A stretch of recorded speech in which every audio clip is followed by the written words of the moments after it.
وأحسن منك لم تر قط عيني وأجمل منك لم تلد النساء خلقت مبرأ من كل عيب خلقت مبرأ من كل عيب كأنك قد خلقت كما تشاء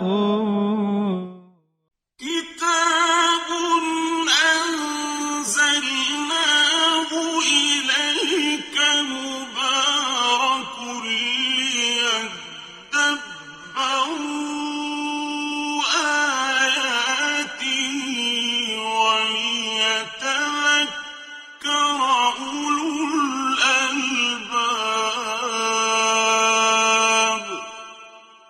یہ کتاب برکت والی ہے جسے ہم نے آپ کی طرف نازل فرمایا ہے تاکہ دانش مند لوگ اس کی آیتوں میں غور و فکر کریں اور نصیحت حاصل کریں۔ استغفر اللہ الذی لا الہ الا هو الحی القیوم واتوب الیہ۔ سامعین و ناظرین کرام، السلام علیکم ورحمۃ اللہ وبرکاتہ۔ سامعین کرام، سورہ مومن آیت 5 حصہ اول۔ آج کے سبق کا موضوع، کیا ہم اپنے اعمال کے ذریعے اپنے رسول صلی اللہ علیہ وسلم کی تعلیمات کی تکذیب میں مصروف عمل ہیں؟ اس کے ساتھ سامعین کرام آج کے سبق کا آغاز کرتے ہیں۔ سب سے پہلے گزشتہ سبق کا اعادہ ہوگا۔ بسم اللہ الرحمن الرحیم۔ اللہ کے نام سے شروع جو نہایت مہربان ہمیشہ رحم فرمانے والا ہے۔ حامیم۔ حامیم حقیقی معنی اللہ اور رسول صلی اللہ علیہ وآلہ وسلم ہی بہتر جانتے ہیں۔ تنزیل الکتاب من اللہ العزیز العلیم۔ اس کتاب کا اتارا جانا اللہ کی طرف سے ہے جو غالب ہے، خوب جاننے والا ہے۔ غافر الذنب وقابل التوب شدید العقاب ذی الطول لا الہ الا هو الیہ المصیر۔ گناہ بخشنے والا ہے اور توبہ قبول فرمانے والا ہے، سخت عذاب دینے والا ہے، بڑا صاحب کرم ہے، اس کے سوا کوئی معبود نہیں، اسی کی طرف سب کو لوٹنا ہے۔ ما یجادل فی آیات اللہ الا الذین کفروا فلا یغررک تقلبهم فی البلاد۔ اللہ کی آیتوں میں کوئی جھگڑا نہیں کرتا سوائے ان لوگوں کے جنہوں نے کفر کیا، سو ان کا شہروں میں آزادی سے گھومنا پھرنا تمہیں مغالطے میں نہ ڈال دے۔ سامعین کرام، سورہ مومن آیت نمبر 5 لفظی ترجمہ، کذبت قبلہم قوم نوح والاحزاب من بعدہم۔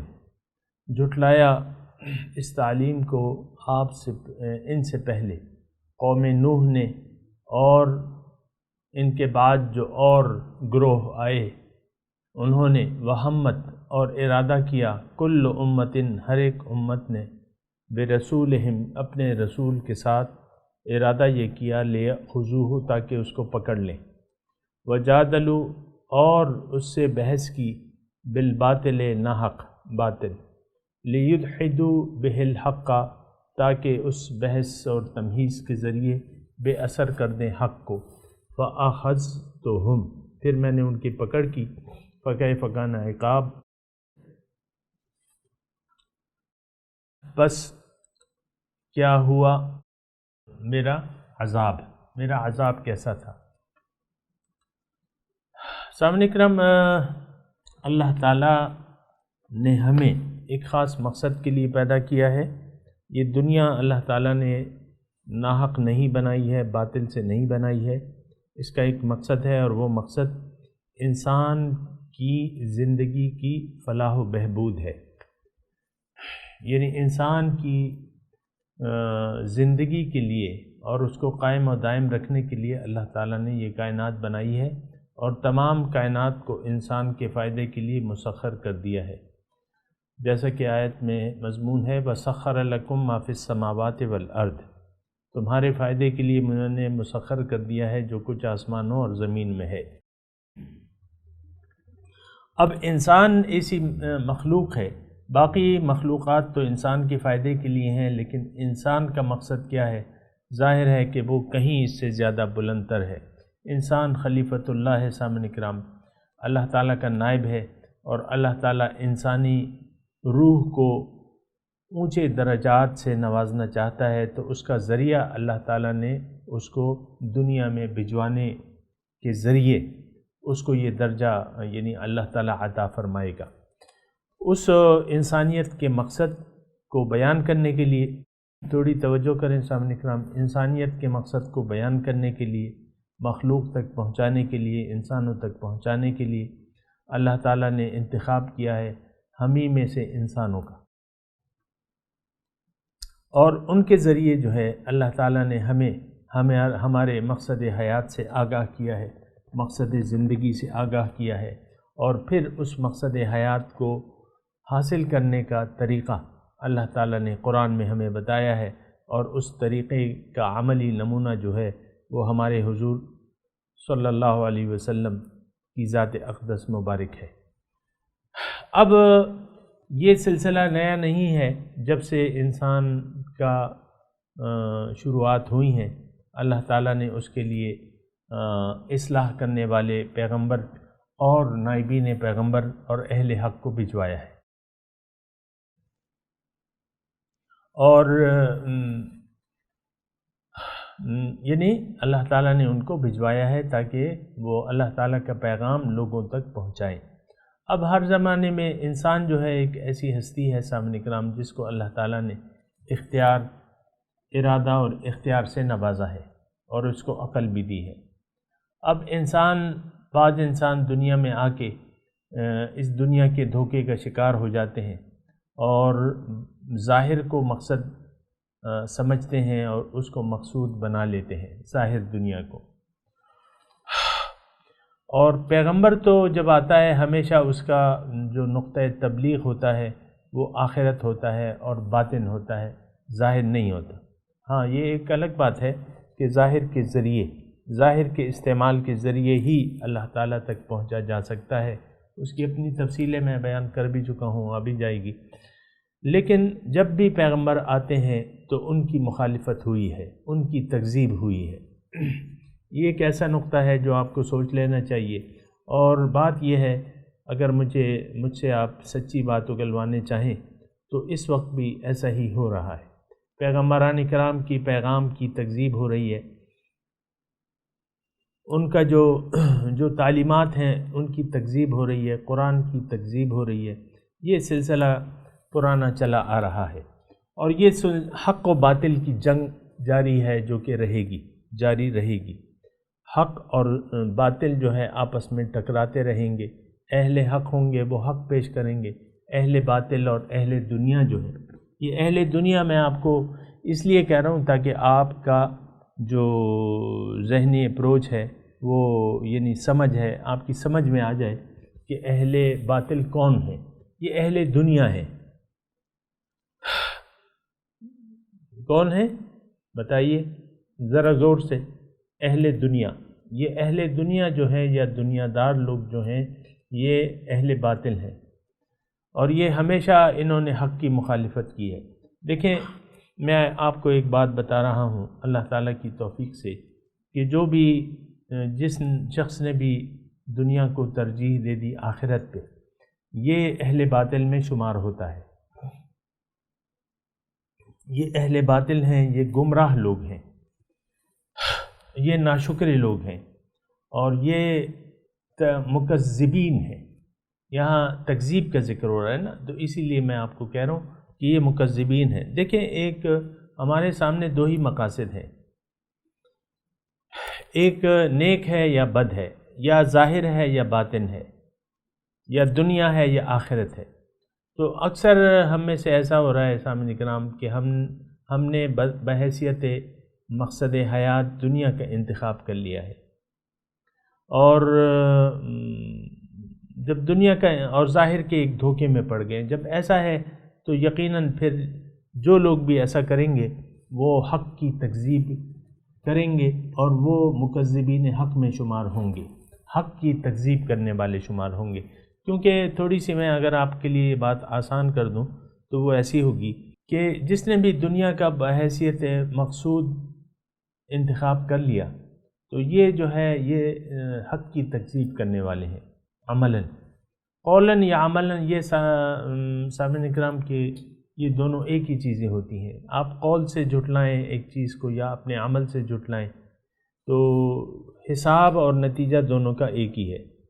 مثال کے طور پہ ایک پیاسا ہے، اس کے سامنے پانی رکھا ہوا ہے، لیکن وہ کبھی کہتا ہے میں پیتا ہوں، اس کو پیوں گا، اور کبھی کہتا ہے میں نہیں پیوں گا، لیکن وہ نہیں پیتا۔ تو اس کے اقرار، پانی پینے کے اقرار کا نتیجہ بھی کیا ہوگا کہ وہ پیاسا رہے گا۔ تو یہ اتنا فرق نہیں ہے سامنے کرام، اور یہ اگر آپ محسوس کریں، اور یقیناً آپ کو کرنا چاہیے کہ تکذیب کسے کہتے ہیں، جھٹلانے کو کہتے ہیں۔ اور اگر میں آپ کو تھوڑی سی مزید اس کی تفصیل بیان کروں تو وہ یہ ہے کہ اللہ تعالیٰ نے جب بھی آدم کو، جب اللہ تعالیٰ آسمانوں سے نیچے اتار رہا تھا تو اس کے متعلق یہ اس کو کچھ ہدایات دی، جس کا تذکرہ مزید جگہ بھی ہے، لیکن سورہ بقرہ سے میں آپ کو بتا رہا ہوں۔ اہبطوا منہا فإما یأتینکم منی ھدی فمن تبع ھدایا فلا خوف علیہم ولا ھم یحزنون۔ اہبطوا منہا، یہاں سے اترو، کہاں؟ اوپر سے نیچے، آسمانوں سے زمین پہ۔ فإما یأتینکم منی ھدی، میری طرف سے اگر تمہیں ہدایات آئیں، فمن تبع ھدایا، جس نے ان ہدایات کا اتباع کیا اور زندگی ان ہدایات کے مطابق گزاری تو وہ کامیاب ہوں گے۔ فلا خوف علیہم ولا ھم یحزنون، ان پہ نہ کوئی خوف ہوگا نہ کوئی غم ہوگا۔ تو بہرحال سامعین کرام، اگر ایسا ہے تو جو متبعین حق ہیں، جو ہدایت کا اتباع کرنے والے ہیں، یہ تو ایک ٹولی ہو گئی۔ اس کے خلاف پھر دو مختلف ٹولیاں بنتی ہیں، وہ تکذیب کرنے والوں کی ہے، انکار کرنے والوں کی ہے اور تکذیب کرنے والوں کی ہے۔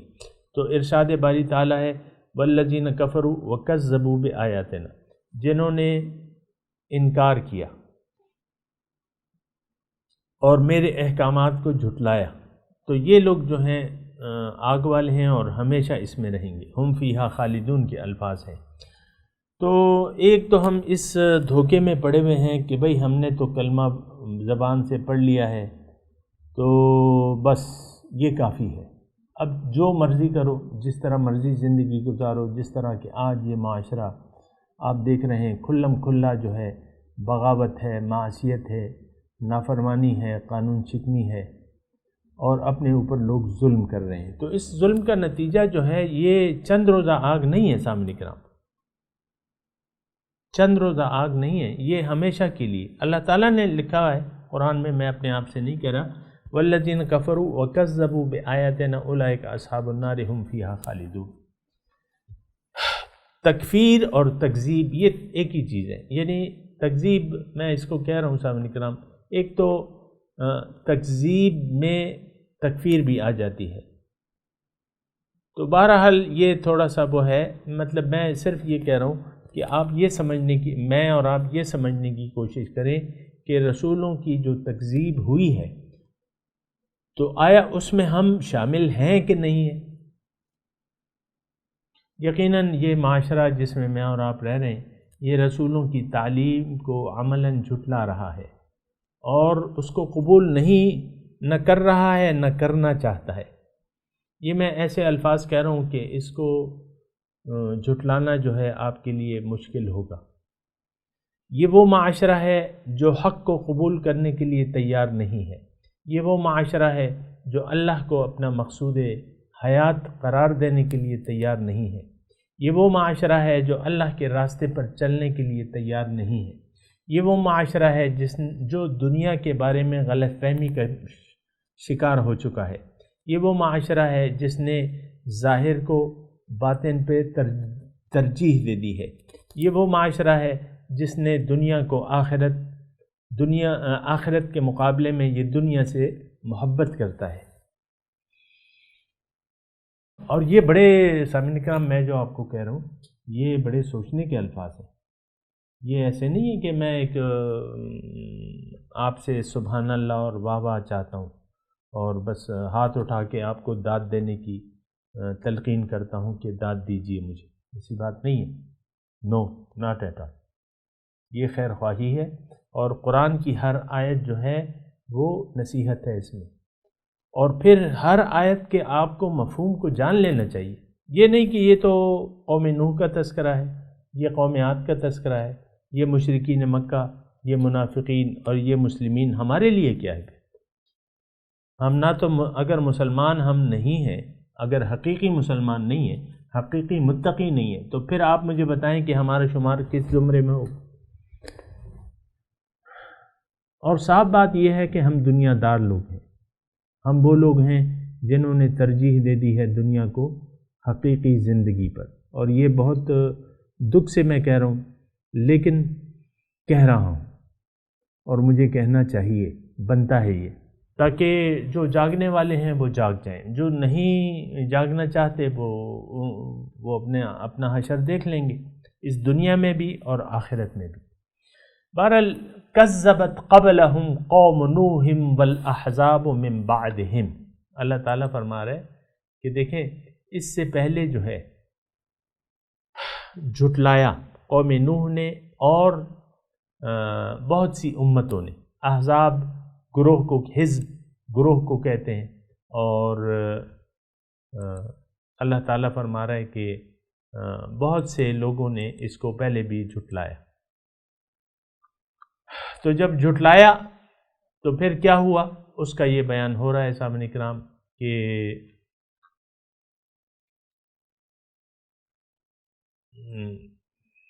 کذبت قبلہم قوم نوح والاحزاب من بعدہم، جھٹلایا ان سے پہلے قوم نوح نے اور گروہوں نے اور امتوں نے بھی ان کے بعد، یعنی قوم نوح کے بعد بہت سی امتوں نے اپنے اپنے پیغمبروں کی تعلیم کو، اس کے پیغام کو جھٹلایا۔ اور اب وہمت کل امت برسولہم، اور ہر امت نے ارادہ کر لیا۔ کس کا ارادہ کیا؟ کہ اپنے رسول کو پکڑنے کا۔ ظاہر ہے کہ ایک جہاں سے حق پھیل رہا ہے تو اہل باطل تو چاہیں گے کہ ایسا نہ ہو۔ ہمیشہ حق جو ہے باطل کے راستے کی رکاوٹ بنتا ہے، اور باطل کا بیخونی کرنے میں اپنا کردار ادا کرتا ہے۔ تو اہل باطل جو ہے، سامعین کرام یہ الفاظ ذرا یہ نہ سمجھیں کہ یہ قوم نوح کے لیے میں کہہ رہا ہوں، یہ آج بھی ہیں ایسے ہی۔ تو ہمیشہ اہل حق والوں کا مقابلہ کیا گیا ہے، ان کی تعلیمات کو جھٹلایا گیا ہے، ان کا مقابلہ کیا گیا ہے، ان کو پکڑنے کی کوشش کی گئی ہے، اور ان کا لفظی بے معنی بحث سے ان کو الجھایا گیا ہے تاکہ ان کے تبلیغ کے اثرات کم کیے جا سکیں۔ لیکن جب یہ رویہ قوم نے اپنایا ہے تو اللہ تعالیٰ یہاں فرما رہا ہے فَأَخَذْتُهُمْ، پھر میں نے ان کی پکڑ کی ہے، فَكَيْفَ كَانَ عِقَابِ، تو پھر یہ میری سزا کیسے ہوئی تم نے دیکھ لیا۔ تو بہرحال یہ بڑی اہم آیت ہے سامعین کرام۔ میں صرف اتنا گزارش کر رہا ہوں کہ قرآن کے مضامین ہر آیت کے آئینے میں اپنا چہرہ دیکھنے کی کوشش کریں۔ اور یہ آیت جو ہے کذبت قبلہم، اللہ تعالیٰ فرما رہا ہے کہ حق کی تکذیب جو ہے یہ کوئی نئی بات نہیں ہے۔ یہ جب سے انسانیت کا سلسلہ شروع ہوا ہے، قوم نوح جو ہے، حضرت نوح علیہ السلام تقریباً دوسرے پیغمبر تھے، تو ان کی بھی تکذیب کی گئی ہے۔ اب دیکھیں نوح، یہ واقعات پیغمبران جو ہے اس کو تو ہم چسکے کے طور پہ پڑھتے ہیں کہ کیا ہوا کیا ہوا، یہ نہیں سمجھتے کہ ہم خود اس قوم کی جگہ ان کی جانشین بن گئے ہیں، یعنی حق کو جھٹلانے والے اور پیغمبر کی تعلیم کو جھٹلانے والے، پیغمبر کو جھٹلانے والے ہم بن گئے۔ آج جو معاشرہ ہے جس میں میں اور آپ رہ رہے ہیں صاحب کرام، یہ ایسا معاشرہ ہے کہ یہ اپنے نبی کی تعلیمات کو کھلم کھلا اپنے اعمال سے جھٹلا رہا ہے۔ نبی کہتا ہے کہ رشوت نہ لو، مثال کے طور پہ عرض کرو، لیکن ہم رشوت لینے کے لیے تیار ہیں اور بڑی خوشی سے لیتے ہیں۔